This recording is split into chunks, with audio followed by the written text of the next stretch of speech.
Hello student, myself Naveen Kumar. My designation is PGT History at KVNTPC Dadri. This is your class 11 history class. Theme 6, name is the three order.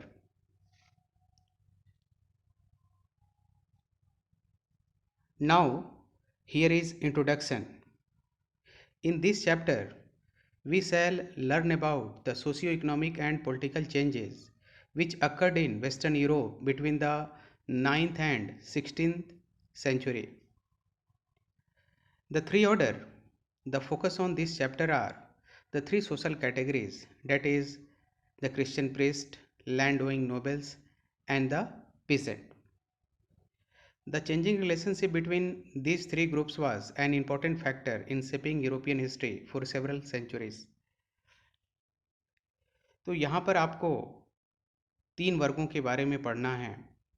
Three social category है यहाँ पे, जिनको तीन श्रेणी के नाम दिए गए हैं, थ्री ऑर्डर कहा गया है, जिसमें आपको क्रिश्चियन पुरोहित, लैंड रखने वाले जो नोबल्स होते हैं, कुलीन वर्ग वे, और तीसरे में किसान वर्ग आते हैं। In this chapter, we have to read Western Europe between 9 to 16th century, and between 9 to 13th century, Western European society is known as feudal society. Marc Bloch was one of the earliest scholars of France who worked the concept of feudalism. His book Feudal Society talks about the European society between 900 and 1300 AD, especially of France. It had significant detailed social relation and hierarchies and land relation affairs and cultural achievement of that period. उनकी mark block की ये जो book है, उसमें feudal society में France के विशेष संदर्भ में 9वीं से 13वीं शताब्दी के बीच फ्रांस का स्टडी है, जिसमें विभिन्न प्रकार के सामाजिक, आर्थिक, राजनीतिक संबंधों को उन्होंने सामंतवाद के रूप में उजागर करने की कोशिश की है।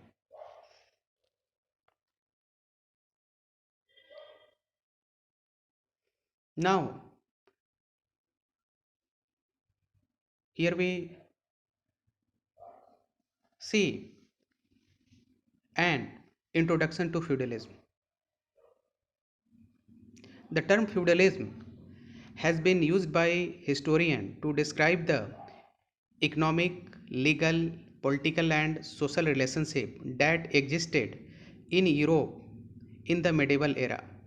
Derived from the German word feud, which means a piece of land, it refers to the kind of society that developed in medieval France and later in England and southern Italy. मध्यकालीन Europe के सामाजिक, राजनीतिक एवं सामाजिक संबंधों का वर्णन करने के लिए यहाँ पर आपको फ्यूडलिज्म शब्द का प्रयोग किया गया, जो कि एक जर्मन वर्ड है जिसका मतलब होता है भूमि का टुकड़ा। In an economic sense, feudalism refers to a kind of agricultural production which is based on the relationship between lords and peasants.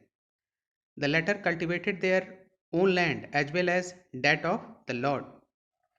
अगर हम लोग सामंतवाद को इकोनॉमिक सेंस में देखें तो एक तरह से आर्थिक संदर्भ में फ्यूडलिज्म कृषि उत्पादन को इंगित करता है, जो सामंत और कृषकों के संबंध पर आधारित है।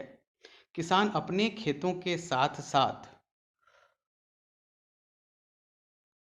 लॉर्ड के खेतों पर भी काम करते थे।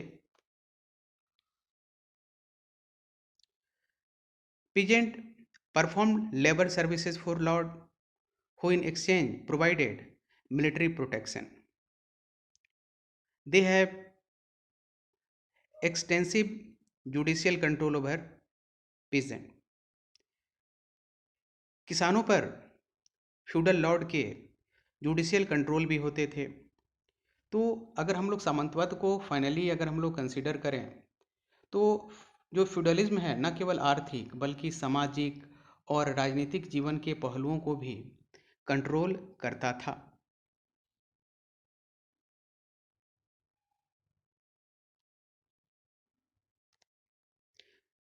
The three orders.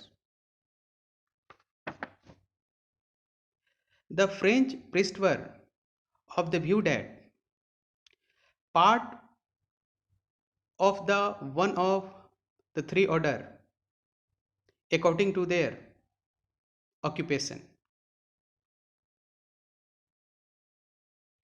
फ्रांसीसी पृष्ठ ये विश्वास करते थे कि प्रत्येक व्यक्ति कार्य के आधार पर तीन वर्गों में से किसी न किसी एक का सदस्य होता है।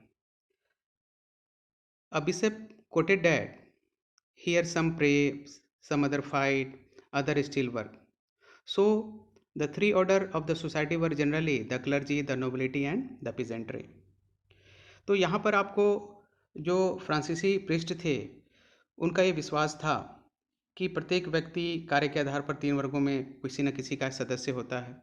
इसमें से कुछ प्रार्थना करते हैं, कुछ लड़ते हैं और कुछ काम करते हैं, और उसी के आधार पर इनको तीन अलग अलग नाम दिए गए थे: clergy, nobility and peasantry.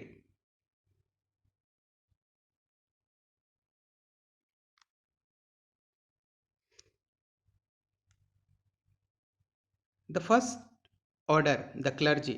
Now we are going to discuss the first order, clergy, जिसको हम लोग पादरी वर्ग भी कहते हैं।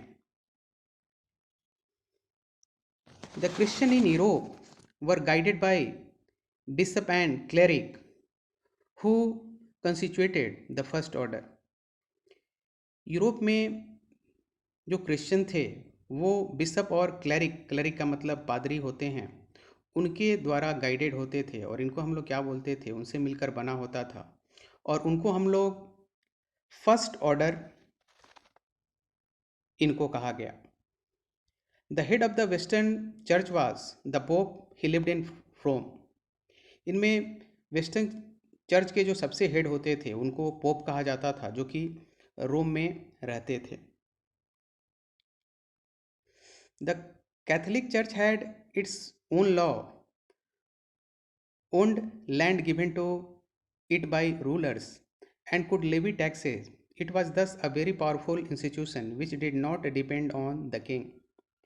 तो जो कैथोलिक चर्च थे उनकी अपनी ज़मीनें थीं, ये ज़मीनें राजा के द्वारा दी जाती थी, वे उन ज़मीनों पर लेवी टैक्सेस इम्पोज कर सकते थे, और इस तरह से ये जो चर्च थे वे एक बहुत ही पावरफुल इंस्टीट्यूशन थे जो कि राजा पर निर्भर नहीं थे। Most villages had their own church where people assembled every Sunday to listen to the sermon by the priest and to pray together. प्रत्येक विलेज में प्रत्येक विलेज में आपको चर्च होता था, वहाँ पर लोग प्रत्येक संडे को असेंबल होते थे, और उनके जो सेरेमन होते थे, जो धार्मिक प्रमुख होते थे, वे स्पीच देते थे, वहाँ पर प्रार्थनाएं होती थी। कैथोलिक चर्च के अपने लॉ होते थे, और यहाँ तक कि वे टैक्स भी इम्पोज करते थे। तो इस तरह से ये जो चीज़ें थी वो इन क्लर्जी, इन पादरी वर्ग को काफ़ी मजबूत बना देती थी। लेकिन यहाँ पर सभी लोग प्रिस्ट नहीं बन सकते थे। सर्फ जो थे उनको बैन कर दिया गया था। जो फिजिकली चैलेंज थे वो भी प्रिस्ट नहीं बन सकते थे, और यहाँ तक कि वुमेन जो हैं वो भी प्रिस्ट नहीं बन सकती थी।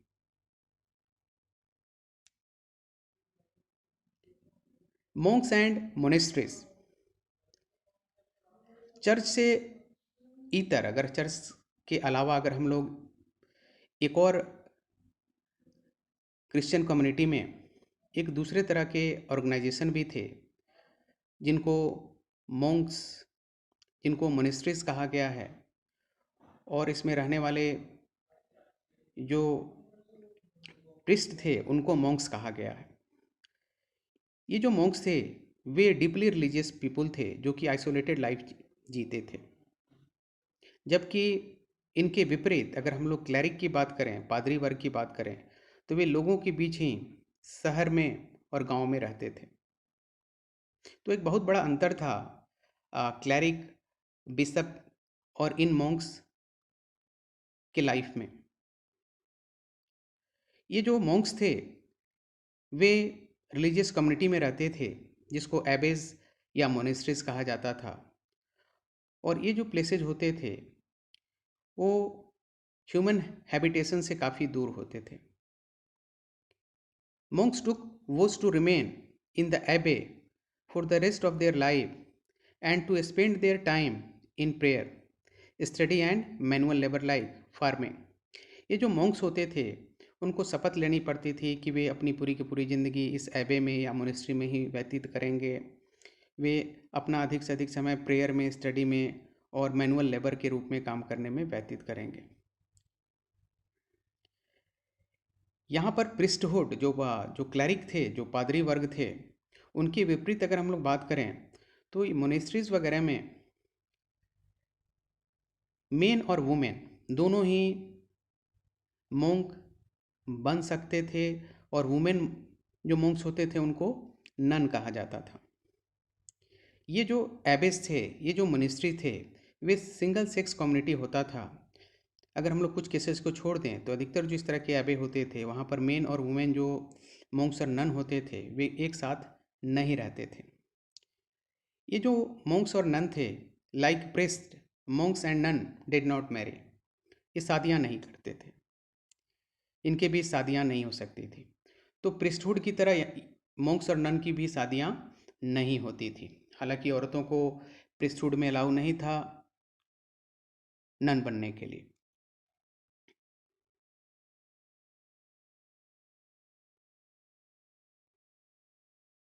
Now we are going to talk about what was the relation between church and society. यहाँ पर हम लोग अब इसका वर्णन करने जा रहे हैं कि चर्च और उसका समाज के साथ किस तरह के रिलेशन थे। क्रिश्चियनिटी जो है, जो क्रिश्चियन धर्म है, वो पूरे के पूरे यूरोप में उसका इन्फ्लुएंस था। अधिकतर लोग क्रिश्चियन थे, but they did not forget old belief in magic and folk tradition. लेकिन ये जो क्रिश्चियनिटी एक्सेप्ट करने के बाद भी लोग अपनी पुराने जो विश्वास थे या जो मैजिक के जो फोक ट्रेडिशन थे उसको नहीं भूले थे। क्रिश्चियन सोसाइटी में क्रिसमस और ईस्टर जो है बहुत ही इंपॉर्टेंट डेट बन चुका था 4th सेंचुरी से, और इसने पुराने जो रोमन फेस्टिवल थे वो उनकी जगह पे ईस्टर और क्रिसमस मनाया जाने लगा। इसमें आपको ईस्टर को ईसा मसीह के क्रूसिफिकेशन के लिए जाना जाता है और फिर उनके रीबर्थ के लिए भी जाना जाता है। तो इन दो फेस्टिवल को सेलिब्रेट किया जाता था, जो कि क्रूसिफिकेशन जो है, ईस्टर वगैरह जो है, लूनर कैलेंडर बेस्ड होता था, इसीलिए उसकी डेट जो है वो फिक्स नहीं थे, उसकी तारीख निश्चित नहीं थी, प्रत्येक साल वो बदलते रहती थी। ठंडे समय के बाद जब स्प्रिंग का मौसम आता था तो इस समय जो लोग थे वे गांव में ट्रैवल करते थे, वहाँ विजिट करते थे और गांव में घूमते थे। हॉलीडे जो क्रिश्चियन सोसाइटी है उसमें आपको हॉलीडे भी, संडे को हॉलीडे डिक्लेयर किया गया था, और एक बिल्कुल इसको जो पीजेंट वगैरह हैं वो एक फ्री डे के रूप में सेलिब्रेट करते थे, वो उसको फन डे के रूप में मनाते थे रेदर देन प्रेयर। इस समय वे इसे एक छुट्टी के दिन के रूप में लेते थे। इस समय प्रार्थनाएं ना करके वे क्या करते थे, उसे एक फन डे के रूप में सेलिब्रेट करते थे। तो इस तरह से चर्च और सोसाइटी के बीच के रिलेशन थे।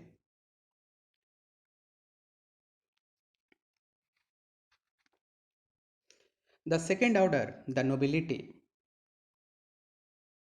As we know that the priests placed themselves in the first order and noble in the second. जो पृष्ठ थे वे आपको प्रथम वर्ग में आते थे और नोबिलिटी को द्वितीय ऑर्डर में रखा गया था। The nobility पोजेस्ट a central role in the social process. They had control over land, which was the result of old custom known as vassalage. The big land owners, the nobles, were vassals of the king, and peasants were vassals of the land owners. जो बड़े बड़े land Lord होते थे, जो nobles होते थे, वे vessels होते थे किंग के। पीजेंट वैसल्स होते थे लैंडलॉर्ड के। जो नोबल मैन होते थे वे किंग को एज ए सीनियर एक्सेप्ट करते थे। उनके बीच म्यूचुअल जो है प्रोमिसेस होती थी कि जो लॉर्ड है वो वैसल को प्रोटेक्शन देगा और राजा के प्रति लॉयल बना रहेगा। इसके बदले में द नोबल्स जो थे वे सेवरल प्रिविलेज को इंजॉय करते थे। They had judicial power and even right to issue coin. They also had power to raise their army known as feudal levy. A noble was a lord of each and every person settled on his land. इसमें जो भी उसकी जागीर थी, जो भी उसके land थे, उसमें जो भी लोग बसे हुए थे वो सभी लॉर्ड के अंडर में आते थे। ये एक बहुत बड़ी बात थी। The house of the noble was known as manor. The peasant cultivated their field, also worked as a cultivator on his field and as the foot soldier in the time of military need. Now,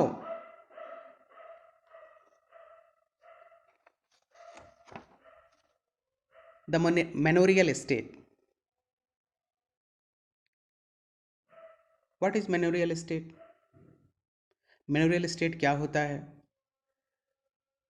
The lord house was known as manor house in feudal society. जो Lord के house होते थे उसको मेनर house कहा जाता था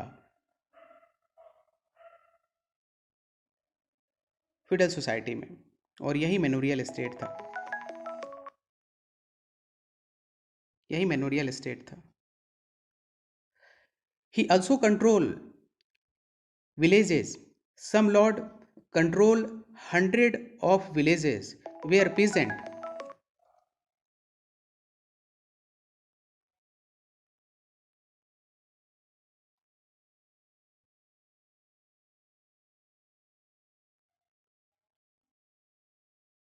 lived. यहाँ पर ये जो लॉर्ड थे उनके अंडर में बहुत सारे विलेजेस आते थे और उसमें से विलेजों की जो संख्या थी वो 100 से भी अधिक थी। और इस छोटे से अगर मेनोरियल एस्टेट की अगर हम बात करें तो उसमें डजन फैमिली आते थे, दर्जनों फैमिली आते थे, और जो बड़ी मेनोरियल एस्टेट होती थी उसमें लगभग 50 to 60 फैमिली आती थी। Almost everything needed for daily life was found on the estate. Grain was grown in the field, blacksmith and carpenters maintained the lord implements and repaired his weapons. Women spun and wove fabric, and children worked in the lord wine presses. The estate had extensive woodland and forest where the lord hunted. तो इस तरह से इनकी जो manorial state थी उसमें जो भी लोग थे वे सभी तरह के काम करते थे। ये काफ़ी हद तक सेल्फ डिपेंडेंट थे। इनके पास अपने पैस्चर लैंड थे। जो वुमेन थी वो कपड़े बुनने का काम करती थी, चिल्ड्रन लॉर्ड के वाइन प्रेसेस का काम करते थे। लेकिन फिर भी ये जो मेनोरियल स्टेट था पूरी तरह से सेल्फ डिपेंडेंट नहीं हो सकता था, क्योंकि साल्ट इस तरह की जो चीज़ें हैं, मेटल वेयर वगैरह, वो ज़रूरी नहीं है कि उसी जगह पर मिलती होंगी, तो हो सकता है कि उनको दूसरी जगह से मंगाया जाता होगा। तो किसी भी स्थिति में ये जो मेनोरियल स्टेट थे ये पूरी तरह से सेल्फ डिपेंडेंट नहीं हो सकते थे।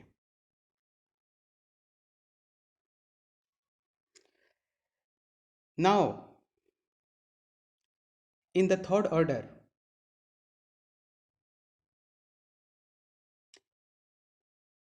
peasant, free and unfree. The third order consisted of a vast majority of common people which were cultivators, and they had two categories: free peasant and serf.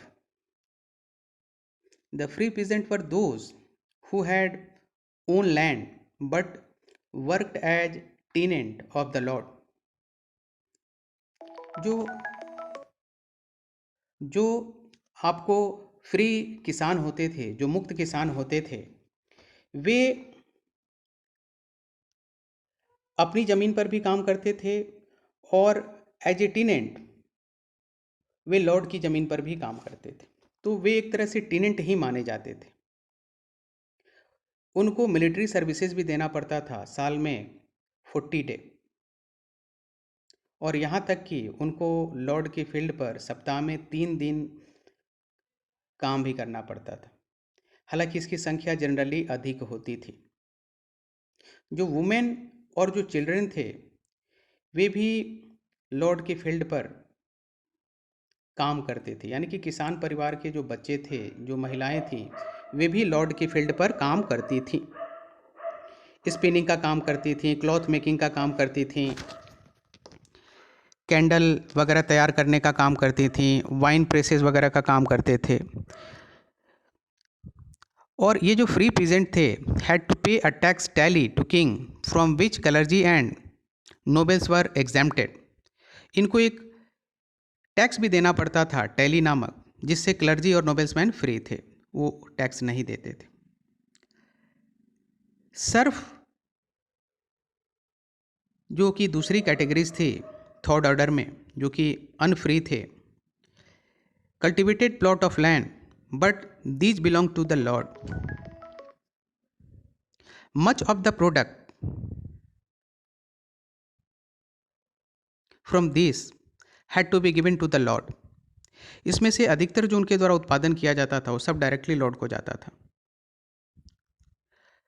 और ये जो लॉर्ड थे, उनके पास इन पर कुछ